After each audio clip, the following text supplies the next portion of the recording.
Okay, so I'm sort of scared to ask this question. Does anyone know about the anglerfish that went viral last week?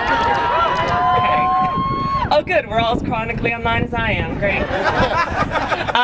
So you know anglerfish. Live deep in the ocean, big pointy teeth, dangling little light, bioluminescence. Yeah, we know. So if you might not know that we got the first video ever of an anglerfish alive at the ocean surface. I swear I'm going somewhere with this, don't worry. She floated up, peeked her head above the water, and shortly died. Now, in reality, her being so close to the surface was probably a case of bad gas floating her way to the top, like that scene in Willy Wonka. But what happened next is that the denizens of the internet did what the denizens of the internet do best. They wrote fan fiction.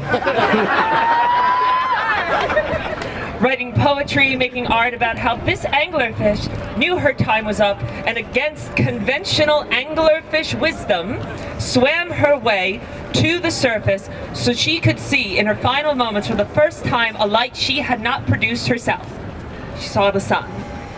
And as a trans woman who finds herself somehow an elder at the age of 37, I'll add my own stanza to this tale that we're weaving around this fish. I like to believe as she basked for the first time in the sun, she wished she could tell the other anglerfish, still down in the dark, to come up and check out how beautiful it is up here. And as a trans woman who finds herself somehow an elder at the age of 37, I want to tell you something you probably didn't know. That fish we malign is so scary, so weird. They're the size of a chunky goldfish. I could fit one in my hand. Turns out, she's not so scary when you know the facts, when you know the science, when you see her close up instead of how society paints her. I'm very used to speaking, whether as an actor or as a transgender woman in a country that constantly makes me beg for my humanity, convince the world of my humanity. When I transitioned, I thought my biggest obstacle was going to be convincing the theater industry that trans people were worth hiring. Instead, the past 3 years, I have found myself having to convince my own fellow Americans that I am worthy enough to exist and thrive just like any of them. And still, I couldn't convince them successfully, or I wouldn't have this mic in my hand right now. So with that, I have a few people I want to address. First, the rest of the world outside the US. Hi. Are you looking?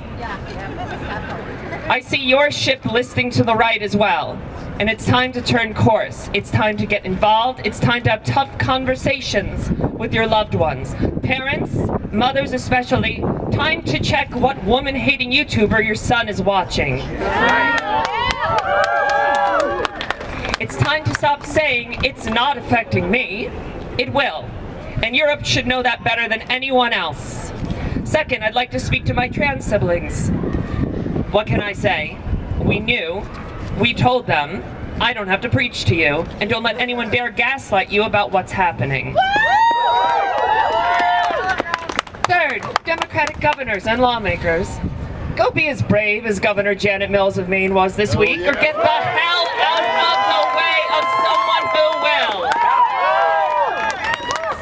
You are doing your constituents a disservice. Governor Hochul, that means giving Trump's puppet of a New York City mayor the boots. Finally, to American citizens, those of you who are just barely tuning in now. Do you know who coined the term rugged individualism? Herbert Hoover. The very president who let Americans suffer through the Great Depression. The idea that a lack of social safety nets and lack of cooperation is what makes America great is a lie, and it's killing you. That's right. We saw it more than ever during this ongoing pandemic. We know billionaires and CEOs are going to advocate for every handout they can get while shaming you for needing assistance. Rugged individualism is why you don't have health care. You might say you don't want those trans people having their gender-affirming care, or those gay people to have their HIV prevention medication. They should handle it themselves. Why should you have to pay toward it? Well, then you cannot act shocked when the government says to you, you can handle it yourself, and freezes funds for cancer research, or tells drug companies that they can charge whatever they want for your medicines, or cuts Medicare, or cuts Medicaid as they soon plan to. You can't ignore decades, centuries of queer people, women, black people, indigenous people, immigrants, disabled people being denied their rights and autonomy, and then act surprised when they finally come for yours. You are watching people lose their jobs or their farms to this orange wrecking ball that came in a la Miley Cyrus with Elon Musk riding on it. I'm sorry for that image. They're gonna put it on a shirt. Rugged individualism says it's your fault. It was in your control. And some people are still foolishly buying it, thinking it must be a mistake. They were the special one. They were the one that deserved to not have their life torn apart by this administration. You're co-signing your own suffering.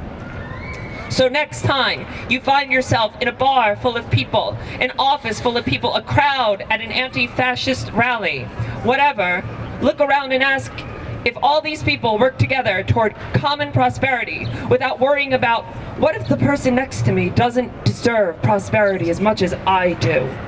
Well, then imagine what you could accomplish. You're deep in the Mariana Trench in the dark with only a small light you fashioned from your own bioluminescence. Imagine what we could see and what we could do if we all joined our lights together. We would rival the sun. Thank you. Yeah.